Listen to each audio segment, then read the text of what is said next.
Good morning. We are coming back from fall break and we are starting week 6.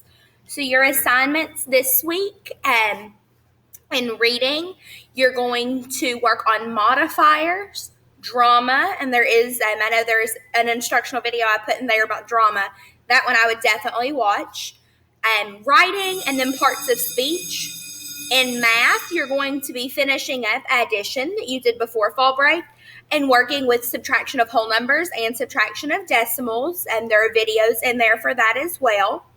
In science, we'll be talking about echoes and parts of how you hear. Then we'll be moving into light. Excuse me. And then in social studies, definitely watch the videos. I have made videos with an interactive timeline that talks us through leading up to the American Revolution. So there will be a video for most of your social studies lessons.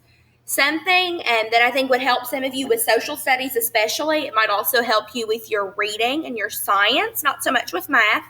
If you open 2 tabs, so open Schools PLP in one tab and open up your lesson where you can read through it. Open up Schools PLP in another tab with the same lesson and scroll down to your questions. That way you can click back and forth between the tabs and have your reading there and your questions. So you're not having to go all the way up and down, because I know that there is a lot. And there is a note at the bottom of this to make sure that you are watching those instructional videos that I post. They'll be posted above the lesson that they go with, and they'll be titled the same as the lesson. They're for your benefit, and I make them as if you were sitting in my classroom being taught. So they just help supplement some of what PLP is telling you. Sometimes I think it's a little bit easier if you see a video of somebody teaching it rather than just trying to read it on the computer. So that is what we are doing this week. I know that there are several messages about resets over fall break, and then there's a lot of grading. So I will be going through that. If you messaged me over fall break, then I will be getting back with you today, and I'll start check-ins again. So if there was an issue with a reset and you weren't able to move forward, don't stress about it. We'll reset and you'll have that extra time to get caught up. I'm going to try and do something different with our resets, with our quizzes and our practice tests and our unit tests. So right now, you have to have a certain score to move on. I'm going to go in and take that off so that it will let you move on with whatever score you get.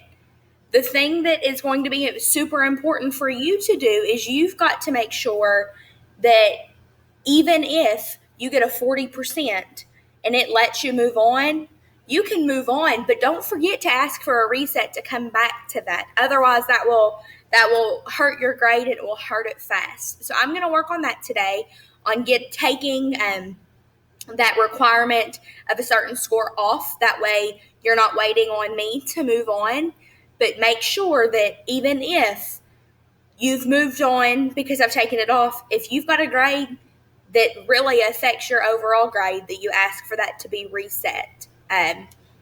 Because otherwise you'll definitely see the impact of it on your grade. So I think we will have a great week with week 6. I look forward to seeing what everybody gets done. And our live read alouds will start back at 3 o'clock today. We are doing our last chapter of Tales of a Fourth Grade Nothing, and we'll start a new book tomorrow. Have a great week, friends.